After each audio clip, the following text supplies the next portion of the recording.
आज हम बात करने जा रहे हैं सफाई के 4 रास्ते।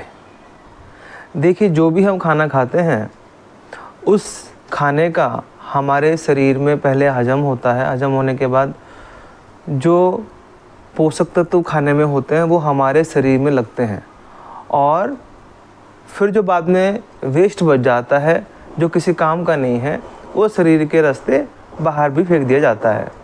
लेकिन कुछ खाना इस तरह का होता है या हमारी जो दिनचर्या है वो इस तरह की है, जैसे कि हम ज़्यादा मेहनत ना करना या बैठे रहना, इस तरह का अगर हम दिनचर्या बिताते हैं तो हम देखते हैं खाना जो है वो शरीर में ही चिपक जाता है, कुछ % चिपक जाता है और टॉक्सिन जो है बनते चले जाते हैं। या हम सुपाच्य भोजन खाते हैं तो जल्दी हजम हो जाता है, 2 घंटे में हजम हो जाता है। कुछ भोजन ऐसा होता है 8 घंटे में हजम होता है। कुछ भोजन होता है जो 24 घंटे 48 घंटे तक हजम होता है। इस तरह से होता है और शरीर से बाहर निकलने के लिए उसे समय चाहिए होता है, एकदम से नहीं बाहर निकलता। जैसे हमने अभी खाना खाया तो अभी तो नहीं बाहर निकलेगा, ऐसा नहीं होता। वो काफ़ी सारे प्रोसेस से होकर के गुजरता है। ठीक है, तो सफाई के 4 रास्ते जो शरीर से गंदगी बाहर निकाल रहे होते हैं वो क्या है भला? पहला रास्ता है मल का रास्ता। मल के द्वारा गंदगी बाहर निकल रही होती है। जो भी हम खाना खाते हैं तो मल के रास्ते बाहर निकलता है, लैट्रिन का, पखाने का, पोटी करते हैं हम। दूसरा रास्ता है पेशाब का रास्ता। हम पानी पीते हैं या हम फल खाते हैं, जूस पीते हैं, सब्जियां खाते हैं, उनमें सब में पानी होता है। या तरीदार सब्जी खाते हैं, पतली सब्जी, दाल बना करके, कोई हरी सब्जियां पानी वाली सब्जी बनाते हैं तो वो सब पानी, कुछ पानी खाने के साथ लैट्रिन के रास्ते बाहर निकल जाता है और बहुत पानी हमारे पेशाब के रास्ते बाहर निकलता है। तो 2 रास्ते हो गए गंदगी बाहर निकालने की। तीसरा रास्ता है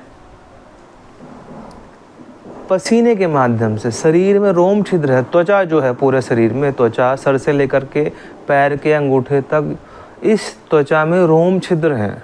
रोम छिद्रों के माध्यम से भी पसीना बाहर निकलता है। तो सफाई का तीसरा रास्ता, जैसे आप देखते हैं किसी मजदूर को गर्मी में काम करता है और धूप खूब हो रखी होती है तो पूरे ऊपर से लेकर नीचे तक बिल्कुल पसीना पसीना हो जाता है। या कोई व्यक्ति जिम जाता है, जिम में मेहनत करता है तो पसीना हो जाता है।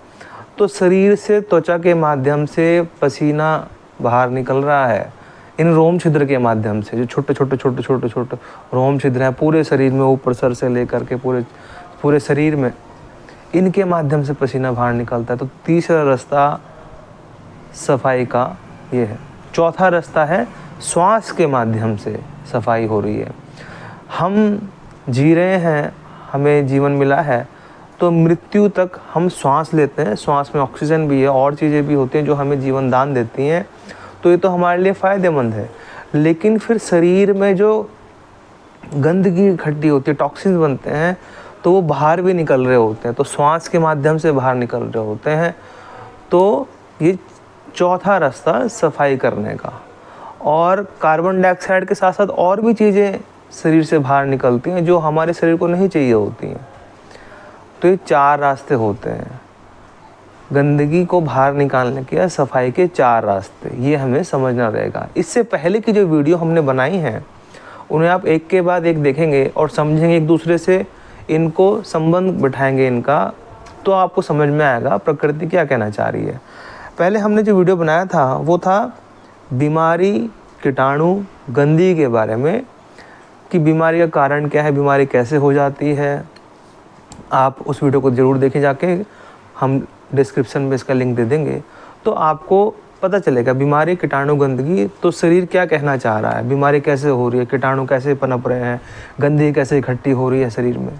फिर दूसरा वीडियो हमने बनाया था रोग हमारे मित्र हैं, यानी कि जब शरीर में हम खाना खाते हैं फिर गंदगी इकट्ठी हो जाती है, फिर कीटाणु आ जाते हैं तो फिर रोग हो जाते हैं। तो रोग हमारे मित्र कहलाते हैं। रोग हमें बताने आते हैं, समझाने आते हैं, सिखाने आते हैं, देखो आपने इस तरह से ऐसा किया, गंदगी पैदा हो गई, कीटाणु आ गए, अब रोग हो गए, तो हमारे मित्र कहलाते हैं। वो एक दूसरे से जुड़ी हुई चीज़ें हैं सारी हैं। फिर तीसरी वीडियो हमने बनाई थी प्रकृति स्वयं चिकित्सक है, यानी कि जो गंदगी शरीर में इकट्ठा हुई है तो शरीर स्वतः उसको साफ कर रहा होता है। जब हम ज़्यादा गंदगी इकट्ठा करने लग जाते हैं अपने शरीर में, जाने अनजाने में, हमें पता नहीं होता, दिनचर्या की वजह से, दवा का अधिक सेवन करने से, या फिर भोजन का परहेज करने से, तो फिर हमारे शरीर में गंदगी ज़्यादा इकट्ठी होती है, टॉक्सिसिटी बढ़ती है। तो फिर क्या होता है, प्रकृति तब भी यही काम कर रही होती है कि किसी तरीके से सफाई अभियान चालू रखें शरीर का, लेकिन बहुत अत्याचार करने पे ज़्यादा ही बढ़ता चला जाता है, तो फिर और बीमारियां होती चली जाती हैं। लेकिन हम तीसरा वीडियो से समझेंगे कि प्रकृति स्वयं चिकित्सक है, कि जब भी गंदगी इकट्ठी हो तो शरीर साफ करता रहता है, और अगर हमें बीमार नहीं है, स्वस्थ हैं, तब भी तो शरीर साफ कर ही रहा है ना, इन 4 रस्तों के माध्यम से गंदगी बाहर निकाल ही रहा है। लेकिन हम इस चिकित्सा के माध्यम से क्या करते हैं, प्राकृतिक चिकित्सा में समझें, इसकी चिकित्सा क्रियाएं हैं ऐसी, इसमें चिकित्सा विधियां हैं ऐसी जो इन 4 रास्तों को सहायक प्रदान करती है। मतलब कि गंदगी बाहर तो शरीर निकाल ही रहा है रास्ते से, तो लेकिन हम क्या कर रहे हैं, कुछ ऐसी चिकित्सा विधियां, ऐसी चिकित्सा क्रियाएं को अपनाकर जो इसका दोस्त बनती हैं, सहारा बनती हैं। जैसे नाक से अगर पानी बाहर आ रहा है, बलगम बाहर आ रहा है, म्यूकस आ रहा है, आपको जुकाम लग गया, तो शरीर तो स्वतः चिकित्सा कर रहा है, प्रकृति स्वयं चिकित्सक से समझ में आ रहा है। फिर हम जलनेती करा रहे हैं, यानी कि हम उसका सहारा बन रहे हैं कि हम जल्दी से टॉक्सिन्स को बाहर निकालें, म्यूकस को बाहर निकालें। ये हमारा एक क्रियाएं होंगी इसमें चिकित्सा में, है ना। ऐसे ही अगर उल्टी हो गई है, कुछ हमने गड़बड़ खाना खा लिया, तो शरीर ने उसको धक्का मार के बाहर फेंक दिया, तो हम क्या करते हैं, पानी पिलाएंगे, 4-5-6 गिलास पानी पिलाया गुनगुना, कोई बड़ा व्यक्ति है, उस व्यक्ति की बात है, छोटे बच्चों को तो कम गिलास पानी पिलाएंगे, तो पिला करके फिर उसको बाहर निकाल दिया, उसको कुंजल क्रिया बोलते हैं। तो यानी कि हम उसको सहारा बन रहे हैं। तो ये 4 रास्ते जो हैं सफाई के, इनका हम सहारा बन रहे हैं। क्यों बन रहे हैं सहारा? क्योंकि प्रकृति खुद ही कह रही है कि स्वतः गंदगी को बाहर निकालती है और बार बार समझाने का प्रयास करती है। तो ये चिकित्सा इस आधार पर बनाई गई है, इस आधार पर समझी गई है।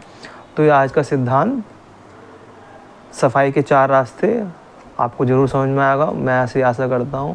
और आप हमसे व्यक्तिगत परामर्श भी ले सकते हैं। चलिए आज के लिए इतना ही, नमस्कार।